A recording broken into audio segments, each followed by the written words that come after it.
Is that a mini Kong?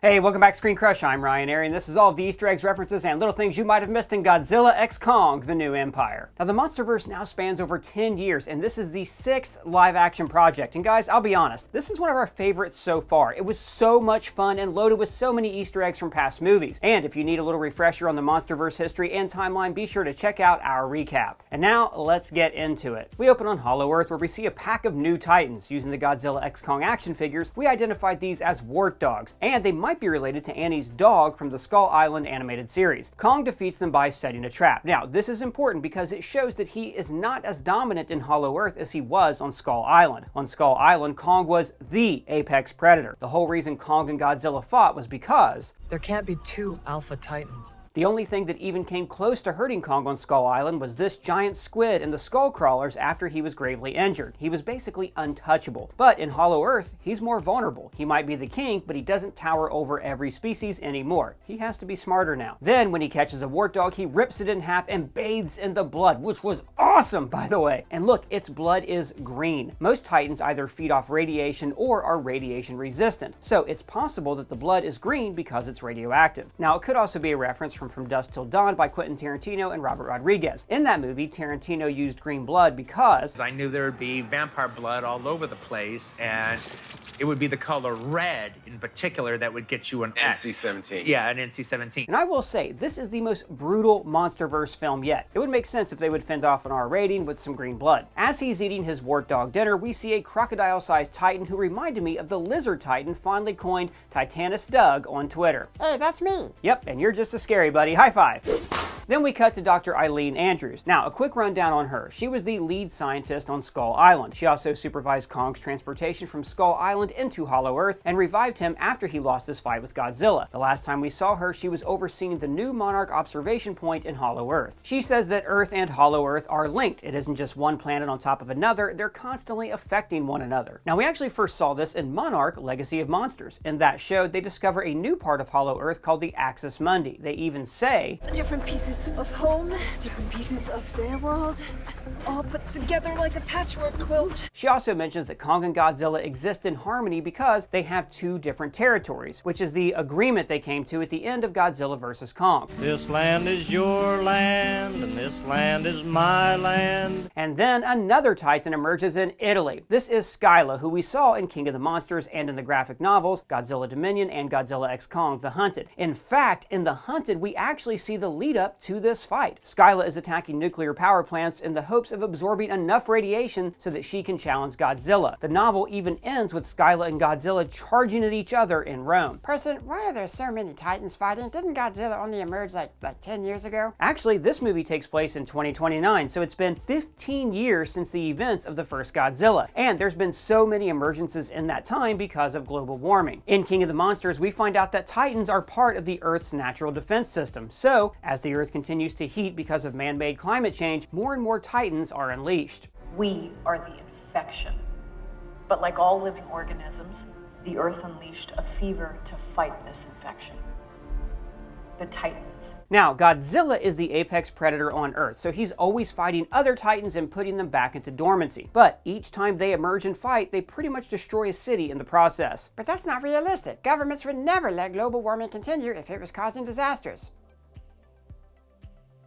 Anyways, we cut to Hollow Earth and Monarch Outpost 1, which I think is the same monitoring point that Monarch built at the end of Godzilla vs. Kong. It's next to a little river and everything. They also pick up electric interference, and Titans are known to throw off electronics. We cut to the new Monarch base in Barbados, where Dr. Andrews lives with her adopted daughter, Gia. So Gia is the last living member of the Iwi tribe that we first saw in Kong's Skull Island. The Iwi were people who lived on the island and actually worshipped Kong as a god because he kept the skull crawlers from attacking them. For years, a giant storm system surrounded Skull Island and prevented anyone from getting in. The island was the eye of the storm. It was always very calm. So both Kong and the Iwi people lived in peace. But when King Ghidorah emerged, he brought a hurricane with him. One of his storms merged with the storm surrounding Skull Island and pushed the storm onto land. It destroyed Kong's habitat and killed all of the Iwi people. Gia had a vision about Hollow Earth at the same time that Monarch receives reports of more electronic interference. The scratching of her pencil even sounds exactly like the electronic meter. Wait, does she have superpowers? Kind of. Everything everything on Skull Island was affected by its connection to Hollow Earth, including the iwi people. These people live up on the top of the trees while we're down in the roots. Some of them don't even seem to age. Dr. Andrews goes to Florida to meet with Bernie, one of the heroes from the last movie. And as a reminder, Pensacola, Florida was the site of the first Godzilla attack in Godzilla vs. Kong. Bernie's still podcasting, but his platform is much bigger. In the last movie, he was recording on a microphone in his car, but now he has a full recording setup. He also has a sponsor called Gargantua Titan Insurance. Now, this isn't the first time we've seen corporations try to cash in on all the Titans. In Monarch, this taxi driver says, Musa prep. Big business now. And we even see an ad for a bunker here. Bernie's also wearing a ton of pins and patches, so let's go through them real quick. On the back of his jacket, there's a giant patch with pyramids. It's a reference to the Illuminati, but also foreshadows the quartz pyramids in Hollow Earth and the real pyramids that Godzilla and Kong destroy later in the movie. He has a no GMOs pin, which matches his food and water preferences in Godzilla vs. Kong. Tap or no tap? No tap. He also has an alien pin, a Mothman pin, and even a Bigfoot pin. And guess what? Bigfoot was kind of confirmed in Monarch. Is that Bigfoot? Bernie's upset that Monarch won't give him credit for his help during Godzilla vs. Kong. And I've got to be real, this is very on brand for Monarch. The founders of the organization aren't even well known because they were swept under the rug. I don't see any Randas up here. Thought we were Monarch royalty. Well, your family has kind of a complicated legacy here. Bernie agrees to help Dr. Andrews if she'll take him to Hollow Earth so he can document it and prove the naysayers wrong. He even mentions that he has a troll named Ghidorah Stan 89, which is ironic because Ghidorah is the villain of King of the Monsters. Of course, that's the guy who's always going to be trolling you. And then they get a Titan alert, which was actually in beta during Monarch. When the alert goes off, Gia grabs her Kong doll, which was her peace symbol to him in the last movie. Now, in a big development from the last movie, Kong trusts humans a little bit more now. He even lets them sedate him to help his tooth. In Godzilla vs. Kong, he was more combative, but since they found him a new home, they've earned more trust. Dr. Andrews says the government is trying to take over their operation in Hollow Earth. Now, this has always been a problem for Monarch. Even back in the 1950s, the military was trying to take over. What's going on? In the Navy, we call it a change of command.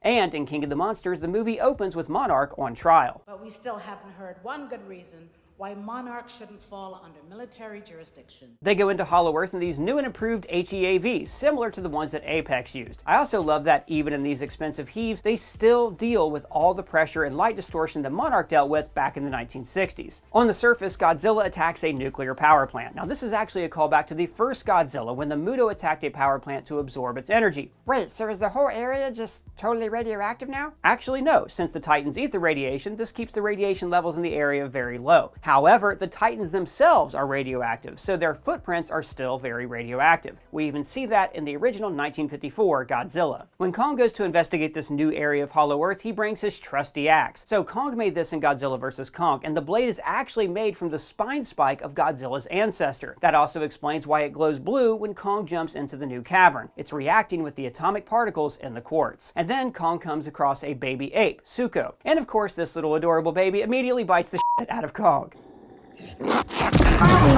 Kong's also attacked by the adult apes, and notice they're using bone weapons. Now, this is actually similar to monkeys making tools in the wild. Meanwhile, the Monarch crew is tracking down the electromagnetic pulses, and then their escort, Mikhail, gets eaten by an animal that looks like a tree. Now, I think this is actually a spore mantis. We first saw a spore mantis in Kong Skull Island, where it disguised itself as a log. In that movie, it was in a bamboo forest, so it was very light in color. But just like animals on Earth are different colors based on their surroundings, I think this spore mantis is just darker so it can camouflage in the jungle. The crew keeps exploring, and they find iwi ruins. Skull Island was a waypoint to Hollow Earth. It's how Kong's species ended up on the island in the first place. So it makes sense that the iwi people were actually from Hollow Earth and found their way up through the same portal. But we also saw the ruins of another ancient civilization in King of the Monsters, so I wonder if later we'll find out that they were an iwi tribe too. Gia realizes that the ruins are a temple for Mothra. But we already saw Mothra on the surface. It was very sad. She died. Well, Mothra never really dies. Well, she sort of does. It's confusing. Basically, Mothra's existence continues through her offspring. According to King of the Monsters director Mike Dougherty, when Mothra dies, her memories are passed down genetically to her offspring. So, in a sense, the larva that hatches from the next egg will become the Mothra rather than a new version. And it makes complete sense that the iwi people of Hollow Earth worshipped Mothra because the iwi tribe on Skull Island worshipped Kong. Also, Bernie using a Polaroid camera felt like a callback to Mason, the photographer on the Skull Island expedition. The Iwi tribe emerges and surrounds them the same way the Iwi people trapped the Kong Skull Island crew. On Earth, after Godzilla gorges himself on radiation from a nuclear power plant, he attacks Tiamat. Wait, the celestial in the ocean that nobody can let go of? Not quite, buddy. In the MonsterVerse, Tiamat is another Titan. We first met her in the graphic novel Godzilla Dominion when she attacked Godzilla. So it's safe to say that these two have some long-standing beef. So he kills her and absorbs her radiation to become Barbie Godzilla. Come on, Barbie, let's go party. Meanwhile, in Hollow Earth, Gia says that she can feel their thoughts. Now remember, all the way back in Kong Skull Island when Hank said this. Oh, they don't speak too much.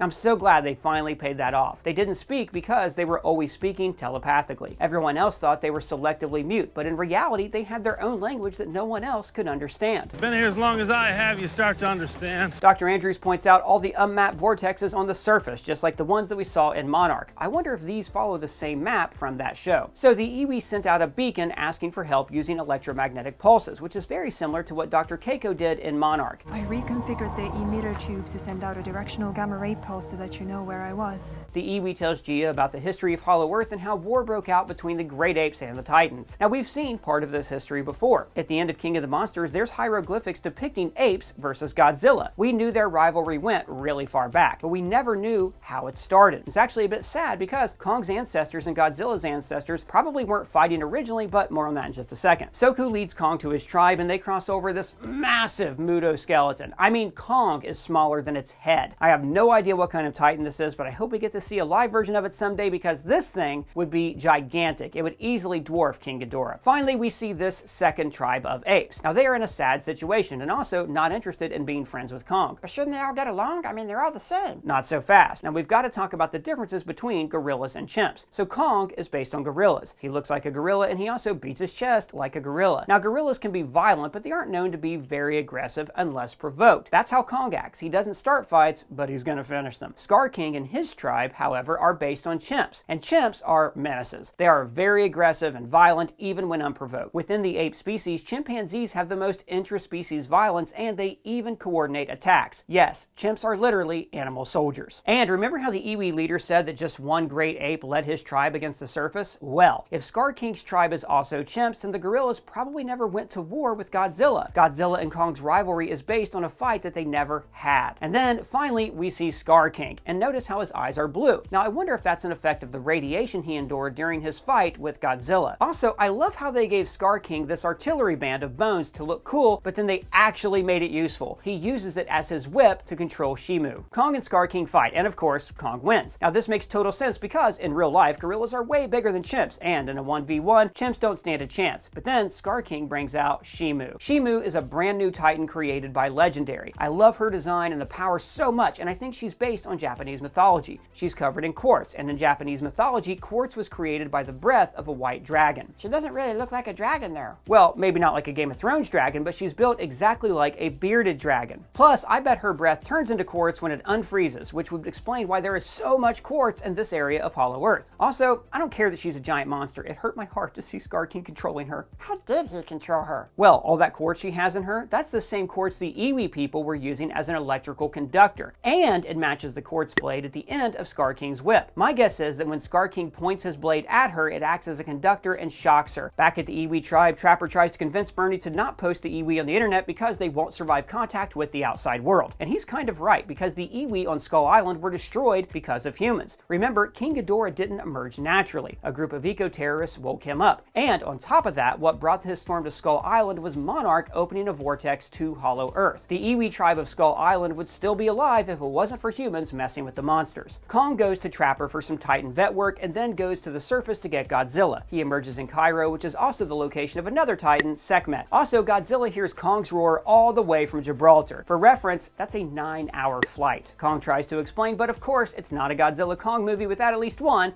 old-fashioned fight. They did a great job with this fight. We know that Godzilla is stronger than Kong from their fight in Godzilla vs. Kong, but it was nice to see Kong land a few good punches with his new Iron Man arm. Also, I laughed really hard when he threw sand in Godzilla's face like he was a giant toddler.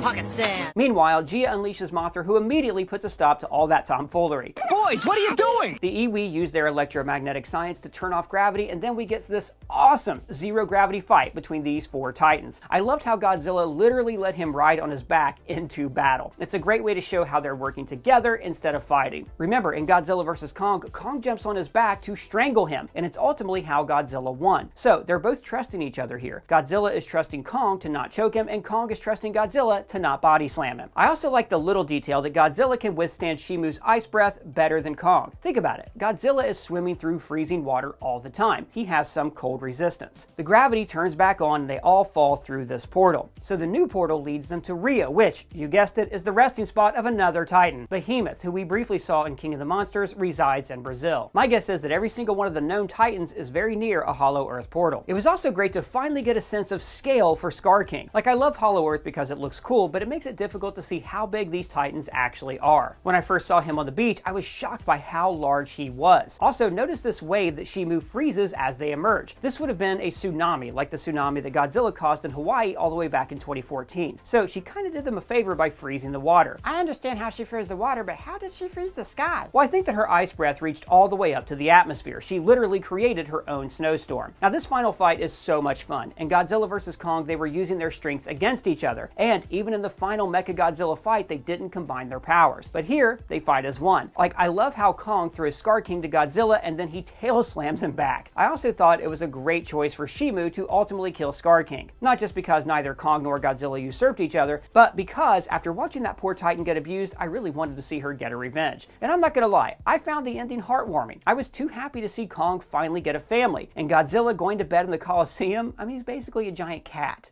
Corporate needs you to find the differences between this picture and this picture. They're the same picture. Now, there wasn't an after-credit scene, but we did hear Soku yell at the very end of the credits. They haven't confirmed any future MonsterVerse projects yet, but my guess is we can expect one focused on Soku. So guys, that's all the Easter eggs we found. Big shout out to the writer of this video, Brianna McLarty. You can find her social links below. Let us know what you thought of the movie down in the comments or at me on Twitter. And if it's your first time here, please subscribe and smash that bell for alerts. For ScreenCrush, I'm Ryan Airy.